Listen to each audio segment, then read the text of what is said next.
성취할 수 없다는 주제로 말씀 나눌까 합니다. 1. 순종하지 않으면 성취할 수 없다. 여러분 선덕원이라는 고아원을 아십니까? 그 고아원의 원장이 정은덕 원장님이신데 이분은 이화여대를 졸업하고 또 미국 시러큐스 대학원을 졸업했대요. 그런데 미국에 살면서 유학하던 중에 그의 오빠도 유학을 했었는데 25살의 젊은 나이에 그냥 죽게 되어진 겁니다. 이 일로 어머니 권사님께서 아들의 죽음 앞에서 새로운 소명을 발견하게 되었어요. 그건 뭐냐면 집에 25명의 고아들을 데려다가 집에서 아이들을 돌보고 그렇게 키우는 거였습니다. 그런데 그렇게 고아들을 열심히 돌보고 고아원을 만들었던 그 어머니가 54세밖에 안 됐는데 과로사로 돌아가시게 된 겁니다. 그래서 귀국하면서 어머니가 위독하시다는 이야기를 듣고 귀국하면서 하나님 앞에 기도하기를 하나님 제발 제 어머니만은 살려주셔야 하지 않겠습니까? 그렇게 간절히 기도했어요. 근데 도착하고 보니까 어머니가 돌아가신 겁니다. 어머니를 장례 치르고 나서 그의 마음속에 하나님에 대한 회의가 들었대요.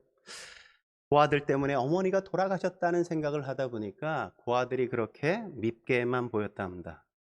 고아원을 당연히 자신이 맡아서 해야 되는데 그게 너무 싫어서 그냥 외면해버리고 미국으로 돌아갔습니다. 그리고 자기의 직장인 대학에서 근무하면서 아들, 딸 낳고 그들을 키우는 재미에 푹 빠져 살았습니다. 교회도 나가지 않게 되어지고 교회 가는 친구들도 꼬드겨서 쇼핑 가자고 놀러 가자고 또 골프 치러 가자고 그렇게 꼬드겼답니다. 돈을 많이 버는 게 인생 최고의 성공이다 이런 생각을 갖고 돈을 벌기 시작했고 그래서 좋은 차도 사고 집도 이렇게 돈 들여서 아름답게 꾸미고 아이들을 최선을 다해서 잘 키우려고 최선을 다해 노력했답니다. 그러던 어느 날 이모가 편지를 보내서 편지 한 통이 도착한 거예요. 편지를 펴보니까 이렇게 쓰여 있습니다. 은드가 선덕원이 어떻게 생긴 거냐? 오빠의 죽음이 하늘의 미랄이 되어 어머니가 그렇게 헌신해 만든 게 이 고아원 아니냐? 그런데 주인이 없으니까 엉망이 되어 버렸잖아. 와서 맡든지 정리하든지 해야 하지 않겠니? 고아원은 이렇게 엉망인데 너만 미국에서 잘 먹고 잘 살면 하늘에 계신 내 엄마가 뭐라고 하시겠니? 우리를 위해 십자가에 돌아가신 예수님을 생각하며 기도하고 내가 결정했으면 좋겠다. 우리를 위해 십자가에 돌아가신 그분 앞에서 그가 기도하면서 생각해야 됐는데 이 하나님의 부르심이라는 걸 그가 인식하지 못했습니다. 그냥 외면하고 거부하고 말았단 말이죠. 그 일이 있은 후 1년 뒤에 꿈을 꾸기 시작했대요. 넓은 은쟁반에 추가 있는데 이쪽엔 자기 아들, 딸이 놓여 있고 반대쪽엔 단발머리를 한 수많은 아이들이 함께 이렇게 있는데 그 저울이 아니 이렇게 기울어야 당연한데 이게 안 기울고 그냥 똑같이 동등하게 이렇게 놓여졌대요. 그 꿈을 무려 대여섯 번이나 똑같은 꿈을 반복해 꿨답니다. 근데도 불구하고 그게 하나님의 부르심이라는 사실을 여전히 알지 못했대요. 그래서 믿을 만한 사람을 찾아서 그냥 선덕원을 맡겨야 되겠다는 생각을 갖고 고국에 돌아와서 2주 휴가를 내고 돌아왔대요. 그리고 선덕원을 방문한 날 자기가 앉았는데 4살 된 여자아이가 자기 무릎에 와가지고 이렇게 앉더래요. 그래서 그냥 앉고 한참 얘기하다 보니까 한 20분쯤 지났는데 이게 무릎이 뜨뜨해지는 거예요. 아이가 오줌을 싸서 그냥 치마가 다 젖고 옷이 다 젖어버린 거죠. 예? 그래가지고 화가 나더래요. 아니 쉬말이 오면 화장실 가야지 그랬더니 아이가 울면서 제가 일어나면 다른 아이가 여기 와서 앉잖아요. 예. 제가 일어나면 다른 아이에게 내 자리를 빼앗기잖아요. 예. 그 말을 듣고 그는 해머로 한 대 맞는 것처럼 그렇게 느꼈답니다. 하나님 앞에 회개하기 시작했대요. 하나님 제가 정말 잘못했습니다. 이렇게 사랑에 굶주려 있는 이 많은 아이들이 있는데 이 아이들을 제가 애써 외면했습니다. 나밖에 모른 채 제가 살아봤습니다. 저를 용서해 주십시오. 하나님 앞에 회개하기 시작하는데 얼마나 회개했는지 그냥 한없이 하늘에 거대한 둥근 그 태양 같은 게 그냥 기도하는데 자기에게 딱 떨어지더니 막 자기를 불태우는 것 같아서 얼마나 뜨거웠는지, 그러면서 눈물로 기도했대요, 한참을. 그런 경험을 한 후에 그녀는 미국에 돌아가서 미국 생활을 격리하고 하나님의 부르심에 응답해서 고아원의 원장으로 사역하기 시작했답니다. 여러분, 하나님의 말씀에 순종하는 것 어쩌면 쉬운 것 같지만 결코 쉬운 일이 아니죠. 어떤 일을 하나님께서 맡기실 때 그렇게 그 말씀에 순종하여 그 일을 맡는 건 쉽지가 않습니다. 오늘 본문에 등장하는 모세 역시 마찬가지 아닙니까? 그는 얼마나 많이 하나님의 부르심을 거절해 왔습니까? 그도 그럴만했잖아요. 그의 나이가 몇 세? 무려 80세란 말이죠. 이젠 미디아 광야에 와서 산 지가 40년이나 흘러서 거기에 익숙해져 버렸단 말이죠. 이쁜 마누라 있죠? 아들, 딸 낳고 잘 살고 있잖아요. 이 나이에 뭔가 새로운 일을 시작한다는 것 자체가 너무 무모한 일이라는 생각을 할 만하지 않습니까? 그리고 더 중요한 건 뭐예요? 그는 애굽에 대한 트라우마가 있었단 말이죠. 내가 다시는 갈 수 없는 것처럼, 바로가 날 잡아 죽이려고 하는 것처럼, 그리고 내 백성이 나를 그곳에서 배신했던 과거의 아픈 트라우마가 그의 마음속에 있었단 말이죠. 그럼에도 불구하고 하나님의 끈질긴 설득에 못 이겨 모세는 순종하게 되어지고 하나님께서 자신에게 맡겨진 일을 하기 시작한단 말이죠. 하나님의 주신 일을 우리가 성취해 가려면 어떻게 해야 될까요? 뭐가 필요할까요? 순종이 필요하다고 성경이 말하지 않습니까? 오늘 본문 6절 같이 한번 읽어보죠. 6절 읽겠습니다. 시작. 모세와 아론이 여호와께서 자기들에게 명령하신 대로 행하였더라. 여호와께서 명령하신 대로 행하였더라. 그러니까 하나님의 일은 순종으로 성취가 되어진다는 거죠. 10절도 그렇게 말씀하지 않습니까? 같이 읽어보죠. 시작. 모세와 아론이 바로에게 가서 여호와께서 명령하신 대로 행하여. 네. 여러분도 여러분의 일이 있잖아요. 하나님께서 내게 주신 일, 내게 주어진 일, 그것들을 어떻게 성취해가며 그 속에서 하나님의 역사를 맛봐요? 하나님의 말씀에 순종하며 행할 때 하나님이 그 속에서 나의 인생을 이끌어 하나님의 영광을 드러내고 나로 그 일이 성취되는 기쁨과 감격을 맛보며 살게 만드신다는 거죠. 그러므로 사랑하는 성도 여러분, 하나님의 말씀에 순종하며 사실 수 있길 주의 이름으로 축원합니다. 그렇다면 우리가 이 일을 성취하려면 어떻게 해야 될까요? 첫째로 하나님이 주신 능력을 확인해야만 합니다. 하나님이 주신 능력을 확인할 수 있어야 한단 말이죠. 하나님이 모세를 소명의 자리로 계속 촉구할 때 모세가 한결같이 한 게 뭡니까? 저는 할 수 없습니다. 저는 못해요. 제겐 그런 능력이 없어요 라고 그는 끊임없이 말했잖아요. 40년 광야 생활이 모세를 완전히 패기를 상실하게 만들었습니다. 겸손한 건 좋았지만 무력해져 버렸단 말이죠. 자신감을 완전히 상실해버리고 만 겁니다.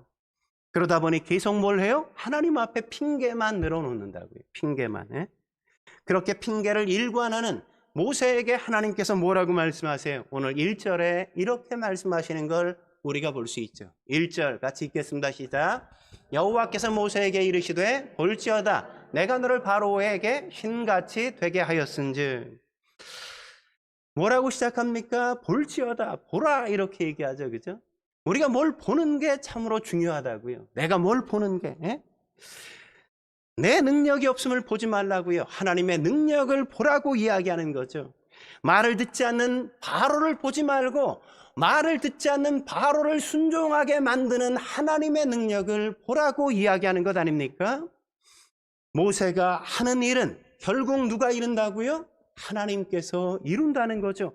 내가 하겠다고 하나님께서 말씀하시는 거잖아요.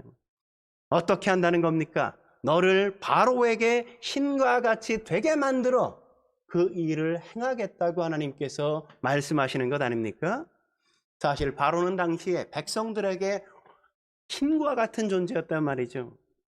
그런 신과 같은 존재인 바로 앞에 모세가 섰을 때 어떻게 자신을 느꼈을까요? 나는 왜 이렇게 작은가? 나는 왜 이렇게 능력이 없는가? 나는 왜 이렇게 하찮은 것처럼 보이는가?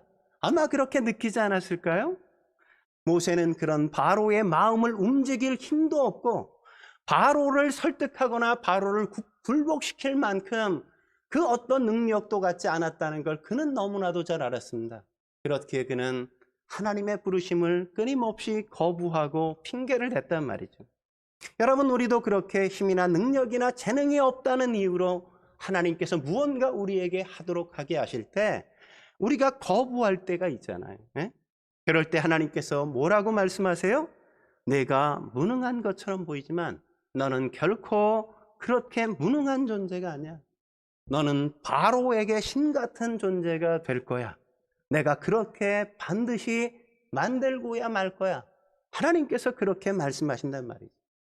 하나님이 바로를 지배할 수 있는 신적인 권세와 능력을 내게 줄 거라고 말씀하시는 겁니다. 땅의 권세를 가진 바로일지라도 하늘의 권세를 하나님께서 모세에게 주시면 결코 모세를 이길 수가 없다는 거죠. 그러므로 우리가 넘어야 될 산이 높을지라도, 건너야 할 강이 아무리 넓을지라도 하나님의 능력을 믿고 우리가 하나님 앞에 설 수 있어야만 합니다. 중요한 건 내가 힘이 없고 능력이 없을 수 있지만 하나님은 하나님의 일을 하나님의 능력으로 이루어 가신다는 사실을 우리가 믿어야만 합니다. 내 힘으로만 한다면 그건 내 일이겠죠. 그게 어찌 하나님의 일이 되겠습니까? 그래서 하나님은 스가랴서 4장 6절에 스룹바벨에게 이렇게 말씀하시잖아요. 얘는 힘으로 되지 아니하며 능력으로 되지 아니하며 오직 나의 영으로 되느니라. 그렇습니다. 우리의 힘으로 되지 않습니다. 우리의 능력으로 되는 게 아니라고요. 오직 하나님의 능력으로, 성령의 능력으로 되는 거란 말이죠.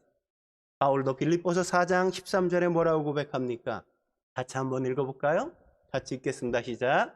내게 능력 주시는 자 안에서 내가 모든 것을 할 수 있느니라. 내게 능력 주시는 자 안에서. 중요한 건 뭐예요? 우리가 하나님의 안에 거해야 한단 말이죠. 주님 안에 거하고 하나님의 말씀을 우리 안에 둘 때 그때 비로소 어떤 역사가 있어요? 내가 모든 일을 하게 되어지는 역사가 있게 될 거라고 말씀하잖아요. 네? 하나님의 미션을 감당하는 사람들, 하나님의 소명을 감당하는 사람들, 하나님 앞에 헌신하는 사람들에게 하나님은 능력을 허락하신단 말이죠. 우리가 하나님을 신뢰하고 하나님 안에 거할 수만 있다면 모든 것을 할 수 있게 된다고 성경이 약속하는 것 아닙니까? 하나님은 이 위대한 가능성을 우리에게 충분히 불어넣어 주실 수 있단 말이죠. 그런데 그 가능성을 우리가 사용하지 않는다면 어떻게 되겠습니까? 그 가능성을 그냥 무시하고 매장해버리면 그게 우리가 할 일이겠습니까? 여러분, 어떤 심리학자가 벼룩이 얼마나 높이 뛰는지를 확인하기 위해서 실험을 했대요. 벼룩은 보통 한 20cm에서 30cm. 그의 키에 한 100배 정도 높이를 뛰는 거죠, 벼룩이. 그 벼룩, 그렇게 뛰는 벼룩들을 놓고 그 위에다가 유리컵, 한 7, 8cm 되는 유리컵을 탁 거꾸로 덮어놨대요. 그럼 벼룩이 얼마나 뛸까요?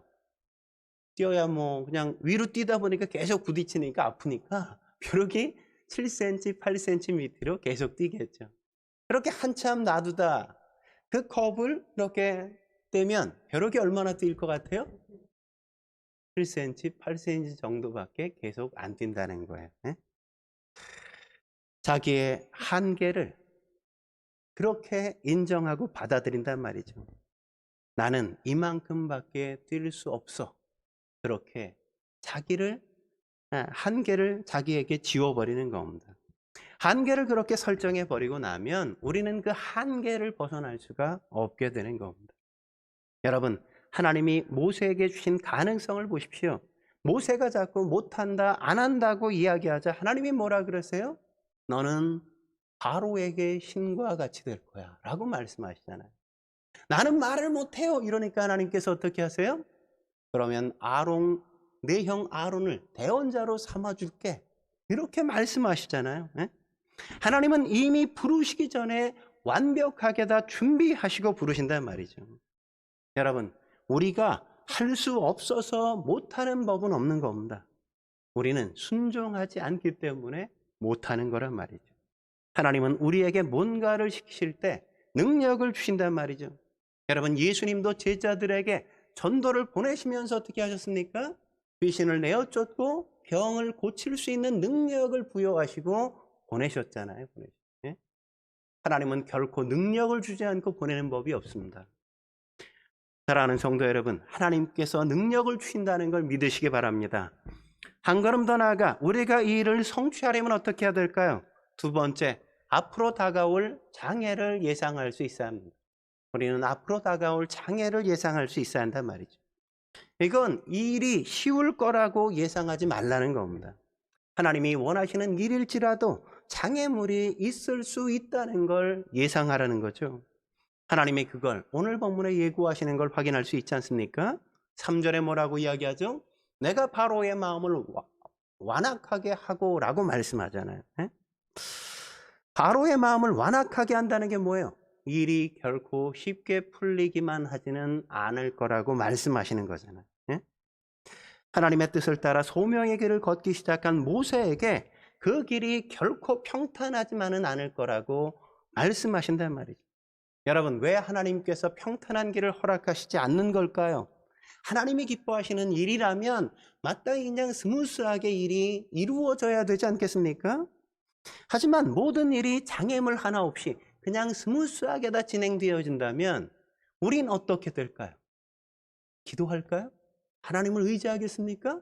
아니죠. 우리는 방탕하게, 교만하게 그냥 살아가지 않겠습니까? 근데 어려운 일이 딱 부딪히면 어떻게 돼요? 어려운 일이 생기면 우리는 하나님 앞에 나아가게 되죠.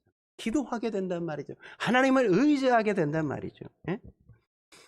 이게 가장 중요한 어려움을, 장애를 우리 앞에 두시는 이유란 말이죠. 그래서 베드로는 베드로전서 1장 7절에 이렇게 말하는 걸 우리가 확인할 수 있지 않습니까? 같이 한번 읽어볼까요? 시작. 너희 믿음의 확실함은 불로 연단하여도 없어질 금보다 더 귀하여 예수 그리스도께서 나타나실 때 칭찬과 영광과 존귀를 얻게 할 것이니라.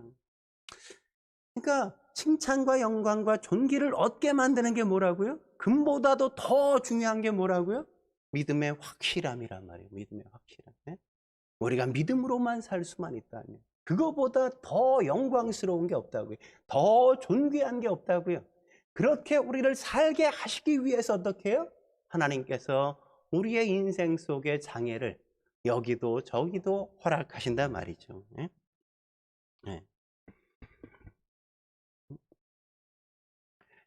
하지만 장애만 있을까요? 어려움만 있겠습니까? 역경만 우리 앞에 있을까요? 아니죠. 하나님께서는 약속도 주시죠. 3절 중반절에 뭐라고 이야기합니까? 같이 읽어보죠. 시작. 내 표징과 내 이적을 애굽 땅에서 많이 행할 것이나. 장애물로 인해서 우리가 하나님 앞에 나가고 하나님 앞에 기도하고 하나님을 의지하고 하나님을 신뢰하게 되어지면 그 속에서 하나님이 행하시는 놀라운 기적을 맛보게 될 거라고, 그것도 많이 맛보게 될 거라고 그렇게 약속하지 않습니까? 그렇습니다. 우리가 장애를 하나님께 가져갈 수만 있다면, 우리가 경험하는 어려움을 하나님 앞에 가지고 나아갈 수 있다면, 그리고 하나님 앞에 우리가 기도하고 하나님 앞에 맡겨드릴 수 있다면 그 속에서 하나님은 기적을 행하실 거라고. 우리가 고통을 당하도록 방치하지 않는다고요. 그래서 11장부터 모세와 바로의 이 역사적인 대결이 시작되는 걸 우리가 확인하잖아요. 10가지 재앙이 나타나지 않습니까? 바로의 마음이 완악해지면 더 완악해질수록 하나님의 능력은 더 강해진단 말이죠.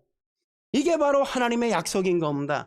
우리가 난관에 부딪히면 부딪힐수록, 우리가 어려움을 만나면 더 큰 어려움을 만날수록, 우리가 역경을 만나면 더 큰 역경을 만날수록 하나님이 우리에게 역사하시고 우리에게 행하시는 놀라운 기적과 이적을 우리가 맛보게 된단 말이죠. 그게 바로 하나님이 우리에게 주시는 약속인 겁니다. 그러니까 뭐예요? 어려움이 있을 걸 각오해라는 거죠. 내가 시킨 일이요, 내가 순종해서 그 일을 한다고 할지라도 마땅히 너희 앞에는 어려움이, 장애물이 있게 될 거다. 그러나 기억하라, 그 어려움을 통해서 내가 기적을 베풀고 내가 반드시 그 일을 이루고야 말 거라는 걸 너는 확인하게 될 거라고 주께서 말씀하시는 겁니다. 그러므로 일을 성취하다 장애물을 만났다고 해서 낙심하거나 좌절하지 마십시오. 포기하지 마십시오. 폭풍이 지나가면 바다는 더 깨끗해지지 않습니까? 봄에 비가 오고 나면 새순이 더 빨리 자라는 걸 우리가 확인하게 되었잖아요. 이 장애물 뒤편에 있는 주님이 주실 놀라운 축복을 우리는 기대할 수 있어야만 한다는 겁니다. 그런데 여러분, 여기서 우리가 확인해야 될 것 하나가 있습니다. 그건 뭐냐면, 우리가 기적을 보게 되어지면 기적 그 자체에 함몰되지 말아야 한다는 거예요. 네? 중요한 건 기적이 아니라 기적을 통해서 하나님의 말씀을 확인할 수 있어야 한다는 겁니다. 기적보다 더 중요한 건 하나님의 말씀이란 말이죠. 그래서 마가복음 16장 20절에 이렇게 말씀하시지 않습니까? 제자들이 나아가 두루 전파할세 주께서 함께 역사하사 뭐요? 같이 읽겠습니다. 시작. 그 따르는 표적으로 말씀을 확실히 증언하시니라. 무엇 때문에 표적을 주셔요? 말씀을 확실하게 증언하기 위해서. 네? 지금 모세도 마찬가지인 거죠. 내가 이 백성을 인도해 내라. 하나님께서 말씀하셨어요. 그런데 바로가 자꾸만 막고 못 가게 하니까 하나님께서 어떻게 하세요? 그 말씀이 이루어지도록 기적과 이적을 행하신단 말이죠. 네? 네. 그게 바로 우리가 확인해야 될 놀라운 사실이란 말이죠. 그래서 베푸는 하나님의 첫 번째 기적이 뭘까요? 네? 지팡이를 던지니까 뱀이 되는 기적 아닙니까? 너무 재밌는 일이잖아요. 네? 네. 근데 모세만 그렇게 행해요? 아니죠. 애굽의 술사들 역시도 지팡이를 딱 던지니까 뱀이 딱 된단 말이죠. 네? 그렇다면 여기서 우리는 두 가지를 확인해야 돼요. 하나는 뭐냐면 참된 기적과 거짓 기적의 차이가 뭐냐 이거예요. 참된 기적과 거짓 기적의 차이가 뭐냐. 네? 참된 기적의 동기는 하나님을 나타내기 위한 것이요, 거짓 기적의 동기는 자신을 과시하기 위한 거란 말이죠. 그럼 모세가 어떻게 기적을 베풀게 되어지죠? 기적을 행한 동기가 뭡니까? 하나님이 하셨다는 걸 보여주기 위해서, 나타내기 위해서 기적을 베풀잖아요. 하지만 요술사들은 어떻게 해요? 나도 할 수 있어. 자기를 과시하기 위해서 그 일을 행한단 말이죠. 예? 그러니까 우리가 여기서 확인할 수 있는 게 뭡니까? 기적 자체는 이게 하나님께로부터 온 것인지 아니면 사단이 준 것인지 우리가 기적 자체만으로는 확인이 안 된단 말이죠. 그걸 구분할 수가 없어요. 기적만 보고는 우리가 그게 하나님께서 역사하신 거야 따라가서는 안 된단 말이에요. 예? 금가루가 막 생겼어. 이가 막 금리빨로 바뀌었어. 하나님이 하셨어. 그렇게 말할 수 없다고. 예? 귀신도 그렇게 역사할 수 있는 겁니다. 예? 기적을 행하는 동기가 하나님을 나타내기 위한 것이냐, 아니면 내 능력을 과시하기 위한 것이냐, 사람들을 나를 추종하게 만들기 위한 것이냐, 그 동기를 우리가 살펴야만 하는 겁니다. 또 하나, 모세의 표적은 어떻게 일어나죠? 모세의 표적이 어떻게 일어나요? 말씀에 순종함으로 나타나는 걸 확인할 수 있잖아요. 10절 같이 한번 볼까요? 10절 읽겠습니다. 시작. 모세와 아론이 바로에게 가서 여호와께서 명령하신 대로 행하여 아론이 바로와 그의 신하 앞에 지팡이를 던지니 뱀이 된지라. 지팡이를 던진 이유가 뭡니까? 여호와께서 말씀하신 대로 행하기 위하여. 네? 왜 지팡이가 뱀이 돼요? 하나님의 말씀대로 해서 그렇게 됐단 말이에요. 근데 요술사는 내가 요술을 부리고 싶어서 그렇게 만든 것 아닙니까? 하나님의 능력으로 한 게 아니라 요술로 했단 말이죠. 나타나는 현상은 똑같단 말이에요. 구별이 안 되는 겁니다. 그래서 현상만 가지고 모를 때가 많단 말이죠. 현상만 보고 저 사람은 하나님의 위대한 종이야 라고 감히 말해서는 안 된다는 겁니다. 동기가 중요해요. 무엇 때문에 한 거냐? 정말 하나님을 드러내기 위한 거냐? 자기를 과시하기 위한 거냐? 어떻게 한 거냐 말이죠. 말씀에 순종해 한 거냐? 아니면 요술로 한 거냐? 그게 중요하단 말이죠. 여러분, 사단도 광명한 천사로 그리고 의의 일꾼으로 자기를 그렇게 보여줄 수 있다고 이야기하잖아요. 가장할 수 있다고.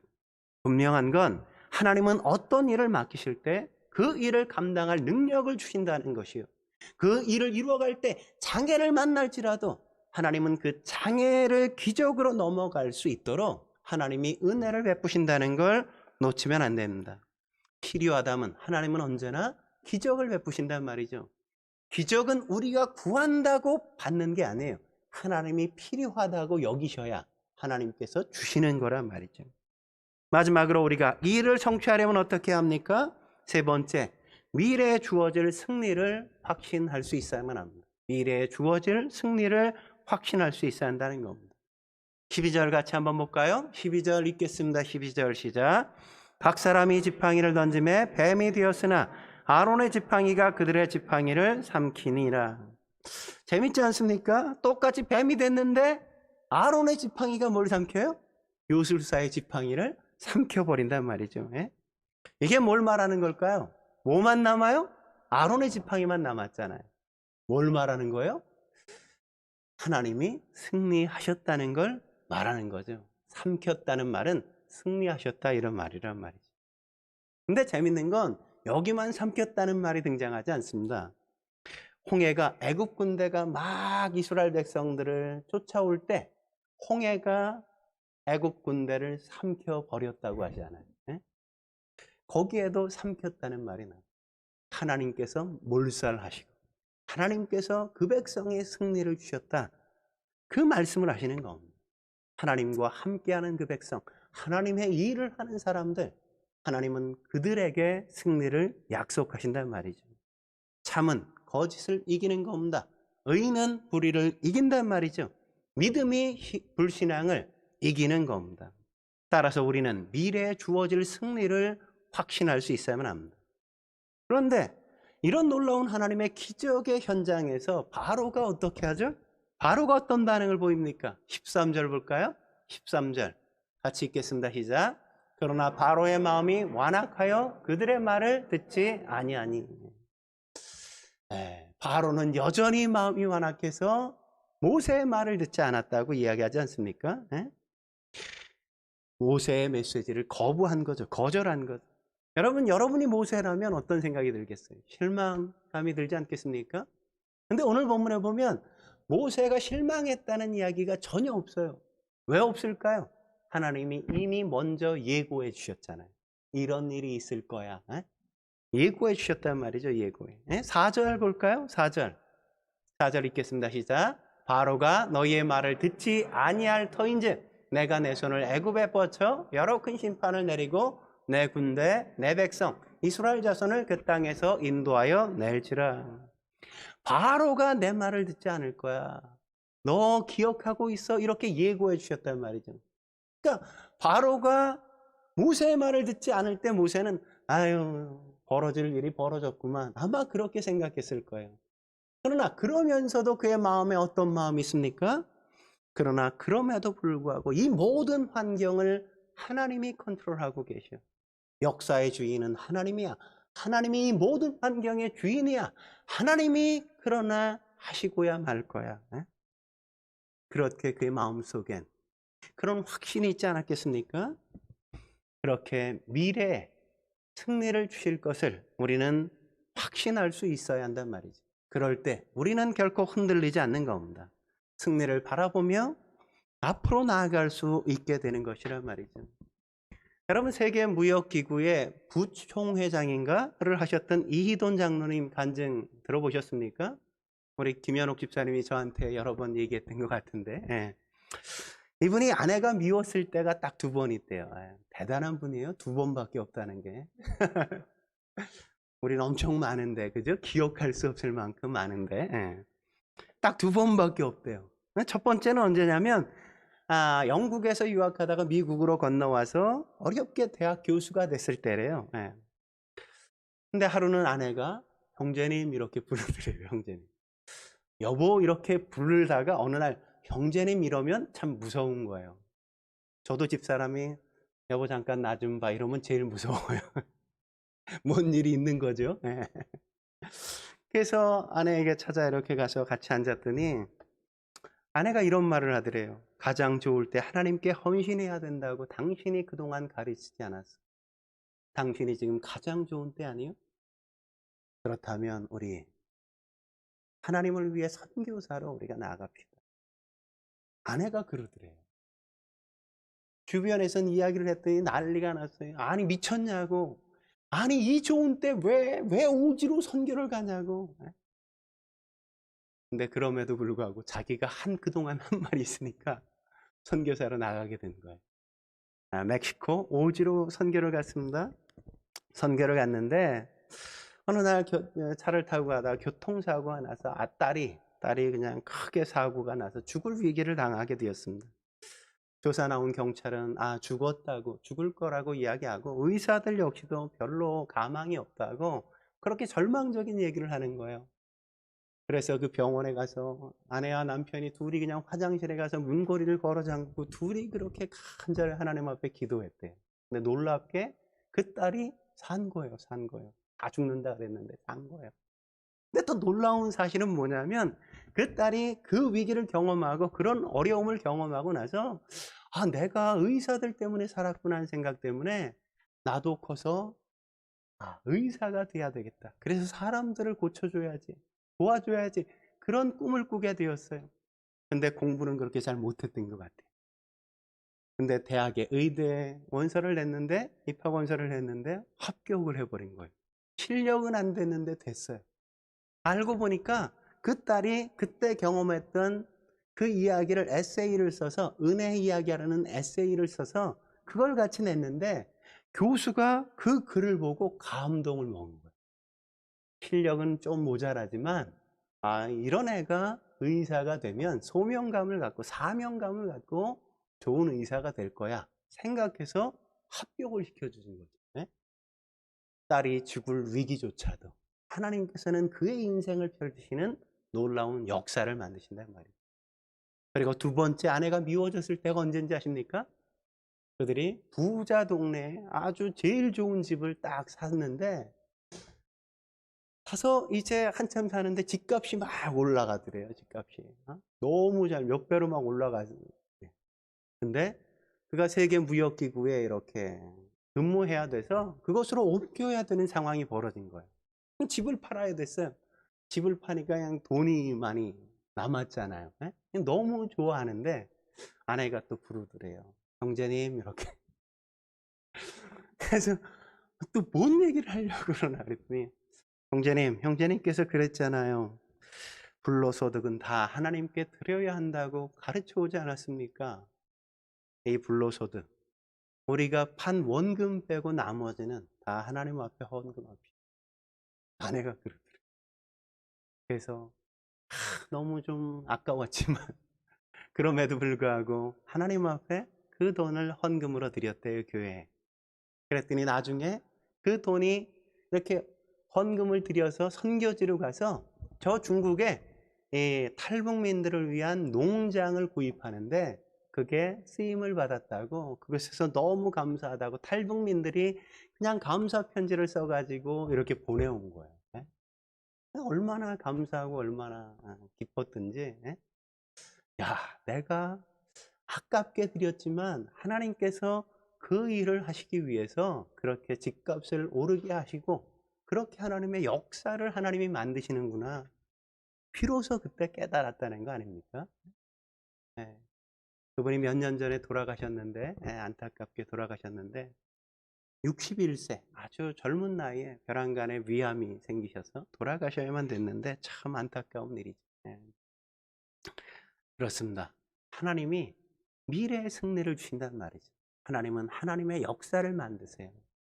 우리가 그 현장에서 우리에게 주어진 일을 소중하게 성실하게 행할 수 있다면 하나님은 우리를 통해서 하나님의 크신 역사를 지금도 이루실 줄 믿으시기 바랍니다. 함께 기도하시겠습니다. 거룩하신 하나님 아버지, 오늘도 주님 앞에 나와 엎드려 예배하며 하나님이 행하시는 크신 역사를 보게 하시니 감사합니다. 우리에게 주어진 그 일, 하나님의 말씀에 순종하면 하나님이 이루시며 그 속에서 하나님의 기적을 맛보고 하나님의 역사를 맛보고 하나님이 얼마나 위대하신지를 경험할 수 있음을 우리로 보게 하시고 알게 하시니 감사합니다. 우리의 삶의 현장에 어려움이 있어도, 고난이 있어도, 역경이 있어도 그러므로 우리가 불평하거나 염려하거나 낙심하지 않게 주여 도와 주옵소서. 언제나 하나님이 하실 것을 소망하게 하시고 기대하게 하시고 성실하게 주어진 일을 다할 수 있게 주여 도와 주옵소서. 그 속에서 하나님의 기적을 맛보게 해 주옵소서. 하나님의 능력을 맛보게 해 주옵소서. 하나님의 크신 역사를 보게 해 주옵소서. 함께 하실 주님을 기대하며 예수님의 이름으로 감사하며 기도드립니다. 아멘.